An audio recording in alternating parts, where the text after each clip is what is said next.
it's Ellen. This is a bit weird. I've never made a video like this before, I guess, but basically I figured out that I really like editing videos and editing photos and thought maybe I should make a video and edit it and see if it gets put anywhere.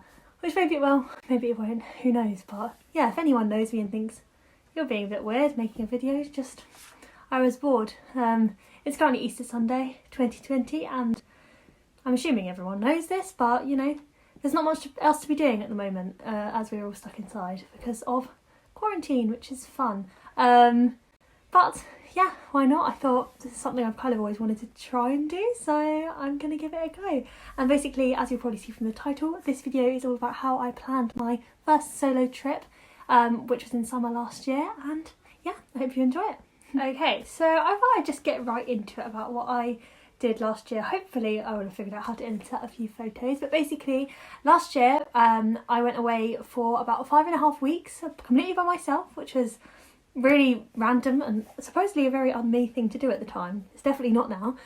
And I spent about 2.5 weeks teaching in Ukraine, and then I spent another 3 weeks interrailing around Europe, and it was literally without a doubt one of the best experiences of my life. I met so many amazing people, I met like so many different people, I went to so many different places, and I'm honestly so grateful for such an incredible experience, literally.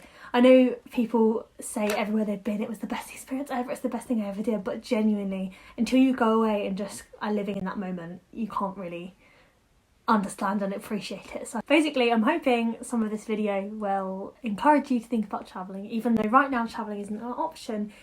This kind of trip does take a lot of planning, so now that you have a bit of free time, I'd encourage you to just get online and think about travelling. Okay, so basically what I did, I'll start from the beginning, is I started uni. I was in my first year of uni, and a friend of mine who'd taken a gap year told me about Go Camp, which I'd never heard of, and I imagine a lot of you haven't.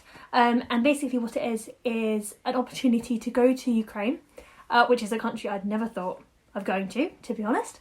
And you go and teach. You have like a training camp for us. Ours was 3 days. We had a training camp in just outside the capital, and then we all went to different like summer camps for kids. I obviously can't speak for everyone, but in my experience, so I stayed on the camp with the children in obviously like my own kind of room. I shared kind of with the other teachers, and basically I was kind of like a teaching assistant. Like they did activities in English, and I kind of just would go around and help them with that. And then I just kind of played with them when they did games or like sports. I just kind of joined in, and they had like different activities every single night. For example, classic things that you'd have as a child, like a disco. They had so many different competitions. There was singing competition, there was even a light show competition, which I don't think I've ever done as a kid, so I was quite jealous of them, to be honest. They did so much dancing, so many sports, and to be involved with it was so much fun, literally.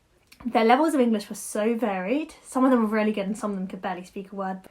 Yeah, there were some children that I remember could literally say the word hello, and no matter how much I tried to teach them, they couldn't really pick it up. But I don't blame them though. Some of them were about 6 years old, and just trying to communicate through hand gestures became quite fun, to be honest. They did try to teach me some Russian and Ukrainian, and I have to say I struggled quite a lot, so I can't claim to be very good there, but besides all of that, I had the best experience and would encourage you all to apply for it. Yeah, if anyone is actually watching and wants a video on that application process and how to apply to teach abroad, then definitely comment or let me know. I would love to do something like that. I'm not a professional by any stretch. I mean, I've only done it that once, but I loved it. So if anyone wants any more information, just let me know. Once that was all over, I actually went in training around Europe, kind of from Ukraine. I'll discuss that in a minute, and worked my way back up home to the UK. I actually won it because of the year I was born. That seems really ridiculous, but the Discover EU kind of campaign competition, I guess, was basically to allow more young people to travel, and because I was born in 2000 meant I qualified and I applied, and I was just so lucky to win. So yeah, that was great. So basically, if you don't know how Interrail works, it's literally kind of, mine was a flexible ticket. I think it's just called a flexi ticket, and by the end it was broken beyond compare. I think anyone that's Interrailed will completely relate to that. But it's basically like a sheet of paper, like 2 sheets of paper, and you just write which train you're on and the date and the time and everything, and you can just document all the trains, and it basically accounts for all of them. Not completely, some of them you have to also pay to book a seat onto, and that wasn't covered. I did have to pay for those extra. So basically what you had to do is just fill it out, look up the station. You had to be very aware of the station in case you had to pay for any extra seat reservation. And you either had a set number of days you could use, which was my case. I actually can't remember how many days I had now, thinking about it. I think maybe 8 travel days or something. And you can use as many trains in that time period. So it's not a case of you have 8 trains you can get. If you have to get 3 trains to get somewhere, but you did it all in the same day, that still counts as one day, if that makes sense. Which means it's really good and really flexible. I travelled from Vienna to Bratislava, which took under an hour on the train, even though they're different countries, which obviously took hardly any time at all. But other days I could have travelled, you know, for 6 hours on a train if I wanted to and get really far across Europe. So you could go through countries, you could do different things. Yeah, so the summary of it is it's really flexible and you can kind of build your own trip around it, which is definitely what I did.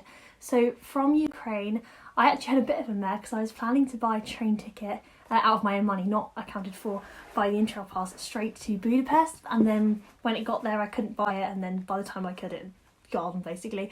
So that was a bit of a stress, and I had to spend money on a flight, which wasn't ideal. And I'll talk about budgeting a little bit later, which is always something that goes a bit awry. But in the end, I arrived in Budapest. That was my first destination. I travelled to Zagreb in Croatia, then up to Bled in Slovenia. From Bled, I then went to Vienna. Yeah, that's where I went, to Vienna in Austria. Then over to Bratislava, as I said, up to Prague in Czech Republic, through to Berlin, Amsterdam, and then I went back home. Even talking about it makes me miss it so much, even though it was less than a year ago. But yeah, I definitely made the most of my ticket being free and went to as many countries as possible. And I did love that. I got to see so many places. I can't express how grateful I am that I got to see so many things and didn't have to pay for my ticket to travel there. So now I'm going to move on to talking about budget a little bit. In terms of budgeting time and budgeting money, they're two very different things and things you have to really think about. I didn't have that long away. Before I went, I felt like it was a really long time. I was like, I'm going to be away for 5.5 weeks. That's the longest I've ever been away, other than being at uni, but that's kind of different. But then when I got there, I realised it was hardly any time at all. I was spending like 2 days per destination. Apart from Slovenia, I stayed there for almost 4 days, and I definitely needed that because it was a lovely like relaxation place, and it was one of my favourite places ever. I want to go back so badly. Yes, there were times I was actually spending 24 hours in a destination. A really fast stopover. 24 hours is not long at all. But still, I don't think I would have changed it. I got to see so many destinations and meet so many people. And it did mean that I kind of sped through it and could manage to do a trip on a much smaller budget than a lot of other people. You know, I am a student and money is not very easy to come by for me. I do work and I save really well. So I saved, honestly, almost all of my money for a long time. And, you know, I think I did the right thing by seeing as many countries as possible. But in hindsight, if I had more time, I would have stayed in some places for 3 or 4 days. And when you think about it, if you stay in a country for a longer amount of time, you might not actually spend 4 times the amount of money, if that makes sense, because you don't have to cram everything into one day. I was paying for everything you could possibly pay for and do in one day. Like Budapest, I did a boat party, I went to the baths, I did everything in 48 hours, which was pretty intense. Yeah, so that was my trip in 2019. I mean, that seems like ages ago, and for anyone that has kind of started planning trips this summer and is worried that they can't go, I really feel for you. But for anyone that's just trying to use this time to plan an amazing trip for when they can finally go somewhere, I hope that this has been useful. I thought I'd finish here just giving 3 kind of key tips and things that maybe I would have done differently. I've kind of already touched on it, but make sure you budget enough time. I think that's really important. If you've not won a ticket, I mean, that was really lucky. I think about doing a trip with fewer destinations but spending longer in each place. You can really get to know a country and get to know local people, and even if you can stay somewhere for a long enough time, you can start working if you have the right visas and everything.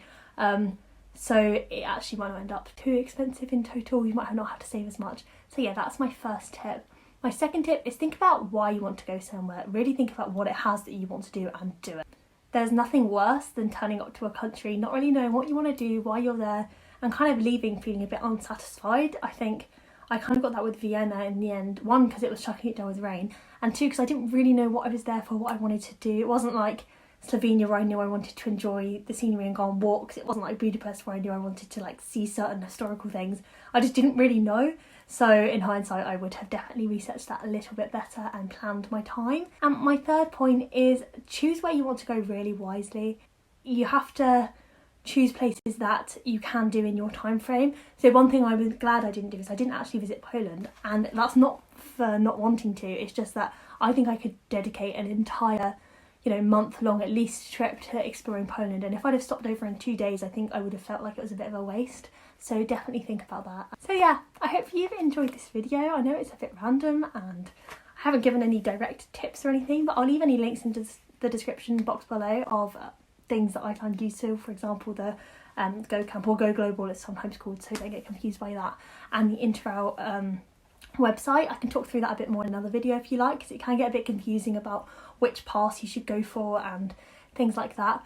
But yeah, this is my first video, I guess. If anyone's actually watching, please let me know in the comments below, or follow me on anything. I'll also leave any links down there, and just chat. I mean, we're all at home, kind of not necessarily too occupied at the moment, so if you want to just find someone random to chat to about travelling and about quarantine, then feel free, I'm your gal, I guess. Thank you very much for watching. Please leave any comments if you want any more travel related videos, and I'll speak to you soon.